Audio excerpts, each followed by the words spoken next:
Absolutely. Mason, let's jump right into it. We just got done with this card, what, 10, 20 minutes ago? Yeah. Super fresh off of this.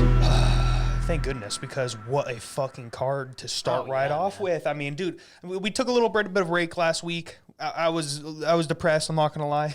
I know, I hate it. I hate Saturdays when there's no fights on. It sucks. I was clamoring to get in front of the TV and watch some fights. And it was awesome to have this card. And what a card to come back to, dude. Yes. There were so many incredible things that happened on these fights. And it's so funny because it's those cards that might not have as much publicity that end up being some of the best cards of the year. Absolutely. I can definitively say this was one of the best cards and one of the most entertaining and fun cards I've seen so far this year. I know we're only in February, but dude, there were some crazy knockouts, a couple submissions, some really good fights that went decision. This was a great night of fights. Well, think about it. So far, just in the year, it's been absolutely fantastic. I mean, we got KO of the Year contenders, Performance of the Year contenders right off the bat. It's wild. It's wild. The bar has been set extremely high. Let's start with this main event. Alistair Overeem versus Alexander Volkov. Man, you know, I'll say this again. I love Alistair Overeem. I was really rooting for him here. He strung together a couple wins. Would have been 5 straight wins had he had not unfortunately lost to Rosenstruck in the last 4 seconds in the 5th round. He was on that trajectory again to fight for the belt one last time, and this was kind of his final hurrah, his final run. I don't know if we got confirmation next because we literally just got off the fight, so we didn't watch the post-fight press conference, so we don't know whether or not Alistair Overeem is retiring. But I think it would probably be safe to say that he's probably retiring now. He probably would have said something. Do you think they would have given him that chance to do an interview afterwards? I don't think so. Only because he. Well, you have the lose. precedent of his last time he got KO'd and then got interviewed. I clearly felt the tap. Yeah. So there's a reason why we don't interview guys that just get KO'd. And I like that. I'm fine with that. I'm totally fine with that because some people online, and I know it's people online, they don't count. They're like, vermin. But no, they were giving Alistair shit, and it's like, dude, the guy just got fucking unconscious. I know. Like he just went unconscious. Like give the man a little grace. He was a guy fighting in there. He thought he didn't tap, but when you're going out, you don't remember. That's why they should not interview guys after they've been KO'd or submitted, not a lights out. So I'm totally fine with that. But man, we have to talk about Alexander Volkov, dude. He looked sharp. Those jabs were landing too. Alistair Overeem didn't have an answer for it. He was trying to get out of the way, and you had brought this up when we were watching it live, where, Alistair's doing this thing where he kind of like backs up in the fence and he lets guys kind of gas themselves out. He was able to eat shots, but he couldn't do that against Volkov. Volkov was landing that 1-2, and they were powerful too, man. That was a stiff jab, and he landed it multiple times and opened Alistair up.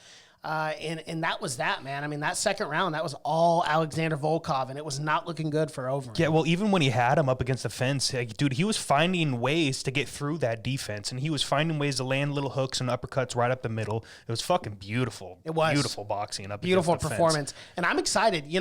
Again, shout out to Alistair Overeem. So much for the sport, man. I mean, how many times has he been champ in different organizations? Oh, too many times. Dude, how many fights did he have in the MMA? They said he almost 60 fights. Yeah, 66 fights.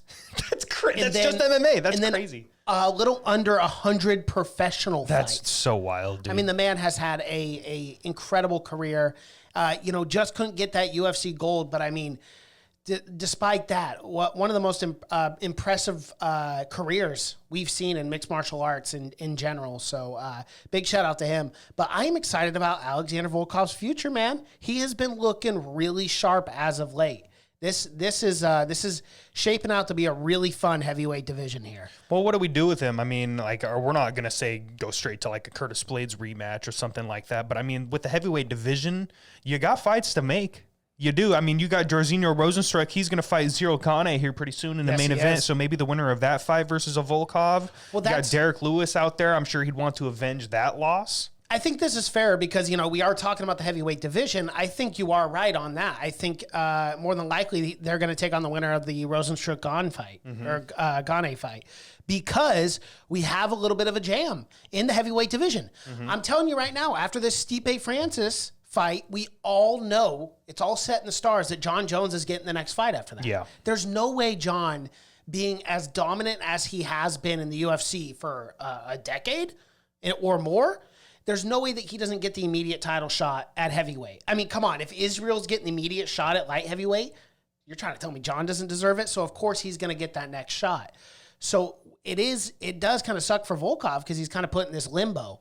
So, I like that. Well, it sucks for all of the guys at heavyweight. I mean, think about it. Curtis Blades is sitting at home praying that fucking Francis gets KO'd or something like that because that's his only chance. No, and he'll never fight get Francis rematch. again. No.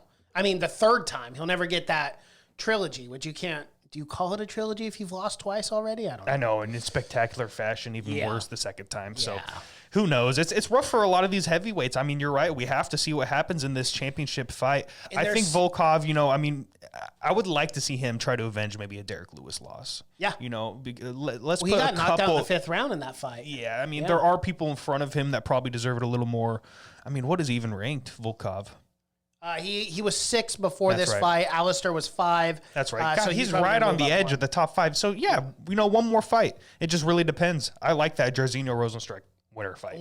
Yeah, the winner of that fight. That is Cyril such Gane, a fascinating matchup, too. You can't sleep on that guy, Cyril Gane. No, you Oh, my cannot. goodness. He looked like one of the most technical guys we've ever seen in this heavyweight he looks division. like a savage. Absolute That's for savage. sure. Absolute savage. Yeah, to back on Overeem, though, man, I hope he does retire. Yeah. Not to say like that means no disrespect to him. If he really wanted to keep fighting, he probably could. Yeah. It's just right now I'm looking at it as what's the point? Are we getting to a point where it's going to be too much damage on the body? He's already taken so much, which is weird because the talking point coming into this fight was he's getting a resurgence in the chin. Yeah. Conditioning his chin. That's what we were talking about. That's a joke, but it's like of course. It seemed like that's what happened. It just completely came back. And Volkov, just the power crumbled it again. And I don't want to see we'll get into the co-main event. I don't want to see stuff like that happen to just legends, the legends of the game that everybody loves. And another point to make with Alistair Overeem, I mean, again, we've talked about the fact that he's had almost 100 professional fights in his career, 66 of those mixed martial arts, and he's 40 years old. Yeah. He has so much to be proud of in his career. Yeah. He's a Hall of Famer for sure. Period. I mean, for sure. There's so many guys that I think that are still fighting that, like, why are we not already putting these guys in the Hall of Fame? Yeah. Like, do you have to, are we doing an NFL thing now where you have to retire before? Yeah. I mean, BJ Penn was still fighting. He was already in the Hall of Fame. Mm-hmm. Diego Sanchez, I guess his name isn't actually in the Hall of Fame, but one of his fights is. Yes. So, there's gray areas. I would really like to know the rules about that because I think there's a lot of guys that should probably been in the Hall of Fame before they retired. Like DC, fucking, you could put John Jones in there right now. Yeah, for sure. Stipe, guys like that. So, do you just want to go over picks real quick and then get into this co-main? So, I took Overeem. I did lose 300 church coin in that. I was going with the Reem. Yeah, I put 200 church coin on Overeem too. I like the value at a plus 165, but again, Volkov looked fantastic. Yeah. Excited for his future.